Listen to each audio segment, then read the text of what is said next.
ધોરણ 12 science physics એમાં chapter number 2 વિદ્યુત સ્થિતિમાન અને કેપેસિટન્સ એમાં ઉદાહરણ નંબર 2.4 ઉદાહરણ 2.4 માં રકમ આ રીતે છે કે આકૃતિમાં ડી બાજુવાળા ચોરસના શિરોબિંદુઓ ઉપર 4 વિદ્યુત ભારોની ગોઠવણી કરેલી છે પ્લસ ક્યુ માઇનસ ક્યુ પ્લસ ક્યુ માઇનસ ક્યુ રકમ આકૃતિમાં દર્શાવેલી છે। આ ચારેય વિદ્યુત ભારોથી બનેલા તંત્રની સ્થિતિ ઉર્જા એટલે કે કાર્યનું મૂલ્ય શોધવાનું છે અને બી છે કે 4 વિદ્યુત ભારોને શિરોબિંદુ પર જકડી રાખીને કેન્દ્ર પાસે જો Q0 વિદ્યુત ભારને લાવવામાં આવે, ચોરસનું કેન્દ્ર એટલે અહીંયા O બિંદુ, ત્યાં જો Q0 વિદ્યુત ભારને લાવવામાં આવે તો વધારાનું કેટલું કાર્ય જરૂરી છે। તો સૌપ્રથમ ઉકેલમાં ફરી પાછી આપણે આકૃતિ દોરીએ। વિદ્યુત ભારોના અહીંયા આપણે નંબર આપી દીધા છે 1, 2, 3 અને 4। અહીંયા ધન વિદ્યુત ભાર છે, અહીંયા માઇનસ ક્યુ, અહીંયા પ્લસ ક્યુ માઇનસ ક્યુ। મૂલ્યો સરખા છે પણ 2 ધન અને 2 ઋણ વિદ્યુત ભારો છે। ચોરસ છે એટલે બધી બાજુઓનું અંતર સરખું હશે ડી। તો આપણે લાસ્ટ લેક્ચરમાં ભણ્યા એ પ્રમાણે અહીંયા 4 વિદ્યુત ભાર છે અને જો 4 વિદ્યુત ભાર હોય, તંત્રમાં 4 વિદ્યુત ભાર હોય તો આપણને 1 2 1 3 1 4 2 3 2 4 અને 3 4 એવી 6 જોડ મળશે। તો તંત્રની કુલ સ્થિતિ ઉર્જા કેટલી થાય? તો U બરાબર U12 U13 U14 U23 U24 અને U34। સ્થિતિ ઉર્જામાં આપણે ભણ્યા કે બે વિદ્યુત ભારોનો ગુણાકાર છેદમાં અંતર। વિદ્યુત ભારોની સ્થિતિ ઉર્જામાં આટલું યાદ રાખવાનું, બે વિદ્યુત ભારોના મૂલ્યો છેદમાં અંતર। તો અહીંયા 1 2 છે તો 1 અને 2 બે વિદ્યુત ભારોના મૂલ્યોનો ગુણાકાર કરીએ તો પ્લસ માઇનસ માઇનસ એટલે માઇનસ KQ² બાય ડિસ્ટન્સ કોની વચ્ચેનું? તો R12। એવી રીતે 1 3 1 અને 3 એટલે પ્લસ પ્લસ પ્લસ એટલે પ્લસ KQ² બાય R13। પછી 1 4 1 અને 4 1 અને 4 તો plus minus minus KQ² by R14। આ જ રીતે 2 3 તો 2 3 પ્લસ માઇનસ માઇનસ, પછી 2 4 તો 2 અને 4 માઇનસ માઇનસ પ્લસ, અને છેલ્લે 3 4 3 અને 4 પ્લસ માઇનસ માઇનસ એટલે છેલ્લું પદ પણ માઇનસ આવશે। દરેક પદમાંથી KQ² આપણે કોમન કાઢીએ તો પહેલા સ્ટેપમાં માઇનસ 1 અપોન, હવે આપણે આકૃતિમાંથી અંતર લખતા જઈએ તો 1 અને 2 વચ્ચેનું અંતર છે D, ત્યારબાદ 1 અને 3 વચ્ચેનું અંતર એટલે કે AC નું અંતર શોધવા માટે આપણે પાયથાગોરસ એપ્લાય કરવું પડે। તો આ D છે, આ D, તો AC નું અંતર આવશે √2D, તો અહીંયા આપણે લખ્યું √2D। પછી 1 4 તો 1 અને 4 વચ્ચેનું અંતર D, 2 અને 3 વચ્ચેનું અંતર પણ D, 2 અને 4 વચ્ચેનું અંતર ફરી પાછું આ જો 1/√2D હોય તો આ પણ અંતર √2D હશે, અને છેલ્લું અંતર ફરી પાછું 3 અને 4 વચ્ચેનું અંતર D। આમ 1/D વાળા જે પદ છે, 1/D વાળા પદ છે ટોટલ 4 પદો થયા એટલે -4/D, અને 1/√2D વાળા છે 2 પદો થયા માટે 2/√2D। એક √2 આપણે કેન્સલ કરીએ, Q² k ની જગ્યાએ 1/4πε0, બંનેમાંથી D આપણે કોમન કાઢી લઈએ તો અહીંયા વધે છે √2 -4, અને ટેક્સ્ટબુક પ્રમાણે આપણે આન્સર લાવવો હોય તો -Q²/4πε0D, આગળ માઇનસ લગાવવું હોય, માઇનસ આપણે કોમન કાઢીએ તો માઇનસનું પ્લસ થઈ જશે, પ્લસનું માઇનસ, તો લાસ્ટ આન્સર આવશે -Q²/4πε0D 4 - √2। તો આપણો આન્સર. હવે બીમાં એવું લખેલું છે કે 4 વિદ્યુતભારને શિરોબિંદુ પર જકડી રાખીને કેન્દ્ર પાસે Q0 વિદ્યુતભાર આપણે સ્થાપિત કરવો છે, તો વધારાનું કેટલું કાર્ય કરવું પડે? તો આપણે અગાઉ ભણ્યા કે કાર્યનું એકદમ ઇઝી સમીકરણ, કાર્ય Q બરાબર W બરાબર QB થાય. તો સૌપ્રથમ આપણે કેન્દ્ર પાસે 4 વિદ્યુતભાર વડે A, B, C અને D 4 વિદ્યુતભાર વડે કેન્દ્ર O પાસે કેટલું સ્થિતિમાન ઉત્પન્ન થાય, પહેલા આપણે એ શોધીએ.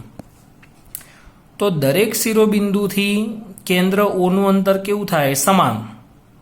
દરેક શિરોબિંદુથી કેન્દ્રનું અંતર કેવું થાય? સમાન. કેટલું? તો આપણે R ધારી લીધું.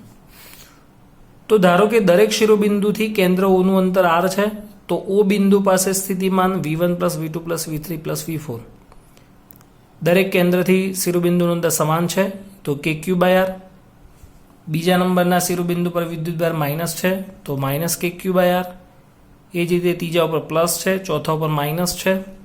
2 વિદ્યુતભારો પ્લસ, 2 વિદ્યુતભારો માઇનસ, બધાના મૂલ્યો સમાન છે, તો બધા સ્ટેપ કેન્સલ થાય. એટલે કેન્દ્ર પાસે ઉદ્ભવતું સ્થિતિમાન આપણને 0 મળે. અને જો કેન્દ્ર પાસે 4 શિરોબિંદુ પર રહેલા વિદ્યુતભારો વડે કેન્દ્ર પાસે ઉદ્ભવતું સ્થિતિમાન 0 હોય, તો તે બિંદુ પાસે Q0 વિદ્યુતભારને પણ જકડી રાખવા માટે કરવું પડતું કાર્ય આપણને 0 મળશે સૂત્ર પ્રમાણે. એટલે કે W બરાબર આપણને 0 મળ્યું. આ જ રીતે એના પછી છે સ્વાધ્યાય 2.19. 2.19 ની અંદર સ્વાધ્યાય 2.19માં રકમ આ રીતે છે: જો H2 અણુના બેમાંથી એક ઇલેક્ટ્રોન દૂર કરવામાં આવે તો આપણને હાઇડ્રોજન આણ્વિક આયન H2+ મળે. H2+ ની ધરા સ્થિતિમાં 2 પ્રોટોન વચ્ચેનું અંતર લગભગ 1.5 એંગસ્ટ્રોમ છે. 1.5 એંગસ્ટ્રોમ છે. અને ઇલેક્ટ્રોન દરેક પ્રોટોનથી લગભગ 1 એંગસ્ટ્રોમ અંતરે છે. તો તંત્રની સ્થિતિ ઉર્જા શોધો. જે પ્રમાણે પ્રશ્ન આપેલો છે એ પ્રમાણે આપણે આકૃતિ દોરીએ તો H2+ ની ધરા સ્થિતિમાં 2 પ્રોટોન છે. એટલે નીચે આપણે 2 પ્રોટોન દર્શાવેલા છે. 2 પ્રોટોન P અને P એની વચ્ચેનું અંતર 1.5 એંગસ્ટ્રોમ છે. પછી લખેલું છે કે ઇલેક્ટ્રોન દરેક પ્રોટોનથી લગભગ 1 એંગસ્ટ્રોમ જેટલા અંતરે છે. દરેક પ્રોટોનથી ઇલેક્ટ્રોન 1 એંગસ્ટ્રોમ જેટલા અંતરે છે. એટલે અહીંયા આપણે ઇલેક્ટ્રોન દર્શાવેલો છે, અંતર 1 એંગસ્ટ્રોમ થશે. તો તંત્રની સ્થિતિ ઉર્જા. ફરી પાછું સ્થિતિ ઉર્જા આવી, પણ આપણે આગળના દાખલામાં જોયું તો એમાં 4 શિરોબિંદુઓ પર 4 વિદ્યુતભારો હતા. અહીંયા 3 વિદ્યુતભારો છે. એક ઇલેક્ટ્રોન એટલે એનો વિદ્યુતભાર માઇનસ, 2 પ્રોટોન એટલે એનો વિદ્યુતભાર પ્લસ. આપણે પહેલા ચેપ્ટરમાં ભણ્યા કે ઇલેક્ટ્રોન અને પ્રોટોનનો વીજભાર સમાન હશે, એનું મૂલ્ય સમાન હશે. તો આમ તંત્રની સ્થિતિ ઉર્જા U બરાબર U12, U13, U23 3 પદ આવશે. KQ1 Q2/R12, KQ1 Q3/R13, KQ2 Q3/R23. આકૃતિમાં જોઈએ તો આપણે આને Q1 નામ આપેલું છે, આને Q2 નામ આપ્યું છે અને આને Q3 નામ આપ્યું છે. તો પહેલા અને બીજા વિદ્યુતભારનો ગુણાકાર આપણે કરીએ. પહેલા અને બીજા વિદ્યુતભારોનો ગુણાકાર કરીએ તો પ્લસ માઇનસ માઇનસ 2 વચ્ચેનું ડિસ્ટન્સ છે 1 એંગસ્ટ્રોમ. પહેલા ત્રીજાની વાત કરીએ તો પહેલું અને ત્રીજું પ્લસ માઇનસ માઇનસ એટલે ફરી પાછું -KQ²/1 એંગસ્ટ્રોમ. બીજું અને ત્રીજું પ્લસ પ્લસ પ્લસ એટલે +KQ² અંતર 1.5 એંગસ્ટ્રોમ. એંગસ્ટ્રોમ એટલે 10⁻10. બંને પદ સરખા છે એટલે માઇનસ માઇનસ પ્લસ થઈ જશે. એટલે -2KQ²/1 × 10⁻10 +KQ²/1.5 × 10⁻10. Kનું મૂલ્ય મૂક્યું આપણે. Q એટલે ઇલેક્ટ્રોન અથવા પ્રોટોનનો વીજભાર 1.6 10⁻19 બીજું પદ આ જ રીતે ગણતરી કરીએ તો -10 ઉપર જાય તો +10 થાય. 10 અને 9 19 થાય. 1 19 કેન્સલ થશે. 19 દુ 38, -38 + 19 એટલે -19. આ જ રીતે અહીંયા પણ ઘાત 19 જ આવશે. 9 દુ 18, 18 × 1.6 કરો 18 ગુણ્યા 1.6 ગુણ્યા 1.6 તો આટલો જવાબ આવશે. આની કેલ્ક્યુલેશન કરીએ 9 ઇન્ટુ 1.6 ઇન્ટુ 1.6 બાય 1.5 તો 15.36.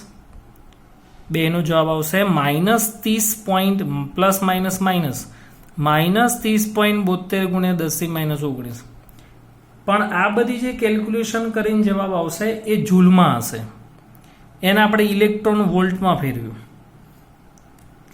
તો ઇલેક્ટ્રોન વોલ્ટમાં ફેરવવા માટે આપણે 1.6 ગુણ્યા 10⁻19 વડે ડિવાઈડ કર્યું. ઉર્જાને જૂલમાંથી ઇલેક્ટ્રોન વોલ્ટમાં ફેરવવા માટે 1.6 ગુણ્યા 10⁻19 વડે ભાગવામાં આવ્યું.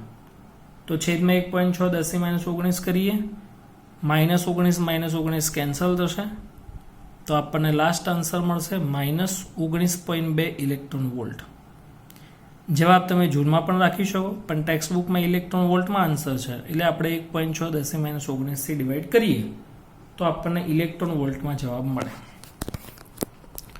તો આ ઉદાહરણ 2.4 અને સ્વાધ્યાય 2.19.